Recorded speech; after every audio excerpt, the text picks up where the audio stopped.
Good morning, welcome back to my channel GS world group Sandesh. आज हम लोग post of preference के बारे में पढ़ेंगे जो सारे एग्ज़ाम के लिए इम्पोर्टेंट है, कम से कम पीसीएस के एग्ज़ाम के लिए तो ज़रूर। उसमें हम लोग पढ़ेंगे भारत के जो सार्वजनिक पदाधिकारी हैं उनके वरीयता अनुक्रम, मतलब कौन बड़ा है कौन छोटा है और किस हिसाब से उनको प्रोटोकॉल मिलता है, उसके बारे में हम लोग पढ़ेंगे। और यहाँ से क्वेश्चन क्या आता है, पहले क्वेश्चन का ट्रेंड हम देखना चाहते हैं होता क्या है। इसमें क्वेश्चन पूछता है कि राज्यों के राज्यपाल दे देगा, फिर देगा भारत का महान्यायवादी दे देगा, फिर उच्चतम न्यायालय का न्यायाधीश दे देगा और फिर देगा भारत रत्न से सम्मानित व्यक्ति। तो पूछेगा कि इसमें कौन बड़ा है, तो कौन बड़ा होगा? राज्यों के राज्यपाल बड़ा होगा। दूसरा टाइप का क्वेश्चन ये देता है कि भारत के मुख्य न्यायाधीश, लोकसभा अध्यक्ष, भारत के मुख्य न्यायाधीश और लोकसभा अध्यक्ष, फिर दे देगा क्या? राज्यों के मुख्यमंत्री और योजना आयोग का उपाध्यक्ष। इसमें कौन जो है पूछेगा, दो पोस्ट को एक बार मिला देगा, मतलब राज्यों के, भारत के मुख्य न्यायाधीश और लोकसभा अध्यक्ष बराबर हैं, ये दोनों लोग बराबर हैं। तो इनसे पूछेगा कौन एक दूसरा का इक्वल है, ए दे देगा, बी दे देगा, सी दे देगा और डी दे देगा। तो इसमें बराबर कौन है? ए और बी दोनों बराबर हैं। कौन? भारत के मुख्य न्यायाधीश और लोकसभा अध्यक्ष क्या है? प्रोटोकॉल की दृष्टि से क्या है? ए बराबर है। अब हम लोग मुद्दे पाते हैं जो आप हमको पढ़ना है। भारत के सार्वजनिक पदाधिकारियों का वरीयता अनुक्रम। अगर हम स्कूल में जाते हैं तो सबसे बड़ा कौन होता है? हेडमास्टर होता है। उसके बाद क्या होता है? सहायक टीचर होता है। उसके बाद क्या होगा? प्यून होगा, स्टूडेंट होगा, ऐसे होता है पोस्ट ऑफ। वैसे ही जो भारतीय संविधान जो बना तो उसमें पोस्ट ऑफ प्रेफरेंस बताया गया कि इसमें बड़ा कौन है और बड़ा से धीरे धीरे डिक्रीजिंग ऑर्डर में कौन कौन आता है, और उसी के अनुसार भारत के जो वरीय पदाधिकारी हैं उनको प्रोटोकॉल दिया जाता है, उस तरह का उनका सम्मान दिया जाता है। तो हम लोग आज पढ़ेंगे इस सेशन में। सबसे बड़ा होता है भारत में, बड़ा अधिकारी जो होता है वो राष्ट्रपति होता है। कौन? राष्ट्रपति जो होता है वो भारत का संवैधानिक प्रमुख है। और सबसे बड़ा अधिकारी कौन होता है? राष्ट्रपति। मतलब प्रोटोकॉल की दृष्टि से भारत का सबसे बड़ा जो अधिकारी है वो कौन है? वो राष्ट्रपति है। दूसरे नंबर पे आते हैं उपराष्ट्रपति। राष्ट्रपति के बाद सेकंड, दूसरे रैंक पे, दूसरे प्रोटोकॉल की दृष्टि से दूसरा सबसे बड़ा अधिकारी जो होता है वो उपराष्ट्रपति होता है। और तीसरे स्थान पर आते हैं, प्रोटोकॉल की दृष्टि से तीसरे स्थान पर आते हैं प्रधानमंत्री। राष्ट्रपति, उपराष्ट्रपति और तीसरे स्थान पर प्रोटोकॉल की दृष्टि से उप प्रधानमंत्री आते हैं। और चौथे स्थान पर कौन आते हैं? राज्यों के राज्यपाल अपने अपने राज्य में। समझेंगे?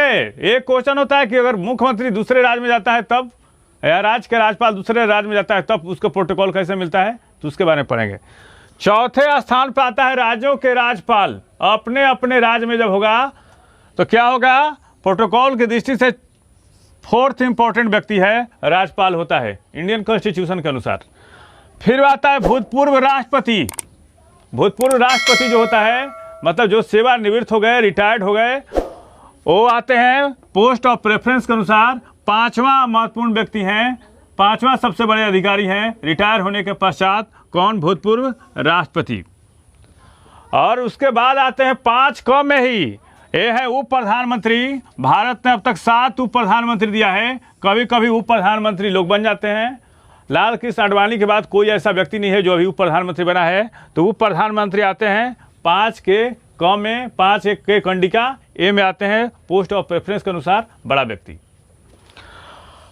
यहाँ से काफ़ी इंपॉर्टेंट हो जाता है जो बीपीएससी चाहे पीसीएस काफ़ी जो होता है उसमें क्या करता है, क्रिटिकल जो होता है क्वेश्चन डाल देता है। अब पूछता है कि भारत का छठा रैंक जो होता है भारत का मुख्य न्यायाधीश और लोकसभा अध्यक्ष।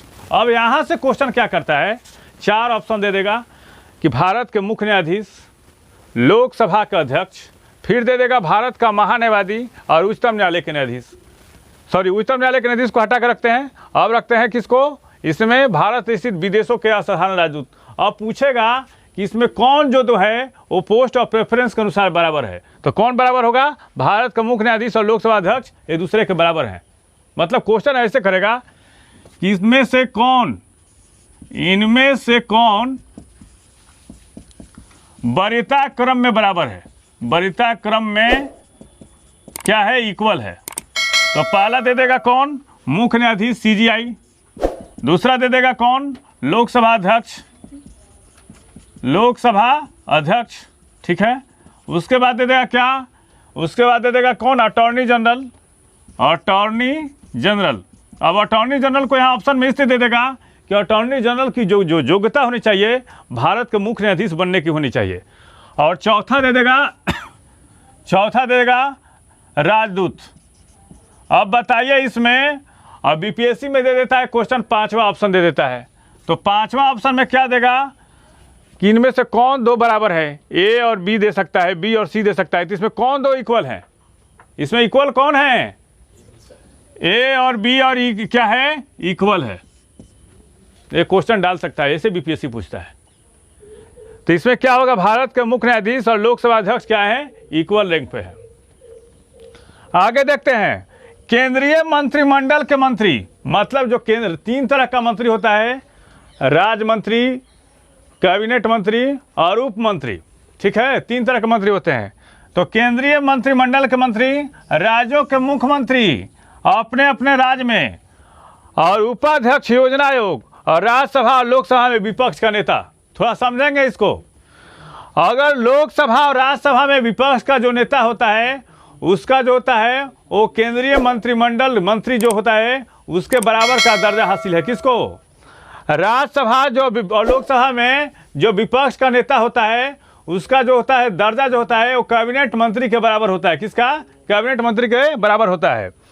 तो केंद्रीय मंत्रिमंडल के मुख्यमंत्री, समझेंगे इसको, केंद्रीय मंत्रिमंडल के मंत्री जो हुआ और मुख्यमंत्री अपने अपने राज्य में, और क्या होता है राज्यसभा और लोकसभा में विपक्ष के नेता, ये पोस्ट प्रेफरेंस के अनुसार बराबर है। फिर से समझा रहे हैं, जो केंद्रीय मंत्रिमंडल का, मान लीजिए कि राजनाथ सिंह हुए मंत्री है, कैबिनेट मंत्री, और यहाँ पे नीतीश कुमार हुए बिहार के, ठीक है।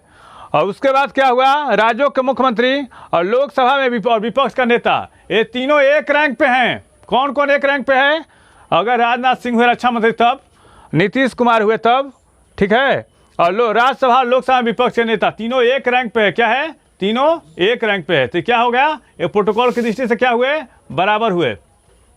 फिर से समझ आ रहे हैं, मतलब कोई भी कैबिनेट मंत्री, उसके बाद क्या होगा, कोई भी कैबिनेट मंत्री, अगर नीतीश कुमार, मान लें कि राजनाथ सिंह हुए, नीतीश कुमार हुए, और लोकसभा का जो विपक्ष का नेता होता है, ये तीनों एक रैंक पे गए, तीनों एक ही रैंक के अनुसार गए, तीनों बराबर हैं, प्रोटोकॉल की दृष्टि से तीनों बराबर हैं। आगे देखते हैं, भारत रत्न से सम्मानित व्यक्ति जो होता है वो सात का कंडिका एक के अनुसार वो बड़ा अधिकारी है, 7वां स्थान पे है, 7 कंडिका एक में बड़ा अधिकारी है। और उसके बाद आता है, देखिए, जो दूसरे देश के राजदूत अपने यहाँ आते हैं, और भारत के जो उच्चायुक्त है जो राष्ट्रमंडल देशों में तैनात हैं। फिर से समझा रहे हैं, अगर मान लिया कि अगर जिले का डीएम है और उसके सामने अगर कोई भी बाहरी राजदूत आता है तो डीएम उसको सैल्यूट करेगा, क्योंकि वो बड़ा अधिकारी है, इससे क्या है, बड़ा अधिकारी है। तो भारत स्थित विदेशों के असाधारण तथा पूर्ण अधिकारी राजदूत और राष्ट्रमंडल देशों में उच्चायुक्त और राज्यों के मुख्यमंत्री, राज्यपाल अपने अपने राज्य से जब बाहर जाएंगे तो ये इक्वल में की स्थिति में आते हैं। मान लिया जाए कि यहाँ पर अगर अमेरिका का राजदूत आ गया और यहाँ पे डीएम साहब आ गए, तो कौन बड़ा हुआ, अमेरिका का राजदूत बड़ा होगा, न कि डीएम साहब होंगे, ठीक है। आगे देखते हैं, और जब हमारे नीतीश कुमार मुख्यमंत्री साहब जब अगर यूपी जाएंगे तो उनको राज्य के बाहर जो प्रोटोकॉल दिया जाएगा, और जो विदेश के राजदूत आएंगे यहाँ पे, वो दोनों का समान प्रोटोकॉल होगा। मतलब राज्य के मुख्यमंत्री जब अपने राज्य से बाहर जाता है, और क्या होता है, राज्यपाल अपने अपने राज्य से बाहर जो जाता है, तो उसका प्रोटोकॉल दोनों का क्या होगा, बराबर होता है। अब आता है उच्चतम न्यायालय के न्यायाधीश, मतलब समझिए कि मुख्यमंत्री से भी छोटा होता है ये सुप्रीम कोर्ट का न्यायाधीश होता है। अब तक दिमाग जो होता है दिग्भ्रमित होगा, तो क्या होता है, मुख्यमंत्री से भी छोटा कौन होता है, उच्चतम न्यायालय का न्यायाधीश होता है, 9वां बड़ा अधिकारी है। अब आके देखते हैं, राज्यसभा के उपसभापति, राज्यों के उप मुख्यमंत्री और लोकसभा के उपाध्यक्ष। एक क्वेश्चन डाल सकता है कि तीनों बराबर है, इसमें तीनों बराबर है या नहीं बराबर है। तो राज्यसभा के उपसभापति, राज्यों के उप मुख्यमंत्री और लोकसभा के उपाध्यक्ष प्रोटोकॉल में क्या होते हैं, ये बराबर हैं। अगर एक दूसरे से मिलाएंगे तो कोई किसी का अगवानी नहीं करेगा, हाथ मिला सकता है, ये सिस्टम है हमारे यहाँ। अब आता है, भारत का 11वां बड़ा अधिकारी कौन है, तो अटॉर्नी जनरल भारत का महान्यायवादी अभी कौन है, मुकुल रोहतगी। और मंत्रिमंडलीय सचिव क्या होता है? जब आईएएस अफसर जो बनते हैं उसका सबसे बड़ा ओहदा जो होता है वो कैबिनेट सचिव होता है, मंत्रिमंडलीय सचिव होता है। इसमें सचिव रैंक में बड़ा कौन होता है? सचिव रैंक में बड़ा होता है मंत्रिमंडलीय सचिव होता है। आईएएस तो सबसे छोटा पोस्ट है, उससे बड़ा जो 25 साल 30 साल जब नौकरी करके आगे जाता है तो मंत्रिमंडलीय सचिव बनेगा। जो 22 साल में आईएएस बनेगा वो मंत्रिमंडलीय सचिव बन सकता है, कैबिनेट सचिव बन सकता है। तो मंत्रिमंडलीय सचिव और उपराज्यपाल पूछता है, ये तीनों का रैंक बराबर है किसका? महान्यायवादी के रैंक के इक्वल कौन है? ये कौन है? उपराज्यपाल है। पूछता है क्वेश्चन, भारत के महान्यायवादी और उपराज्यपाल क्या है? इक्वल हैं। और उसके बाद क्या होता है? जनरल के अलावा उनके समान रैंक वाला सेनाध्यक्ष। मतलब इसमें कौन हुए? जो एयरफोर्स का चीफ हुआ, नेवल चीफ हुआ और जनरल हुआ, ये तीनों एक रैंक के बराबर हैं।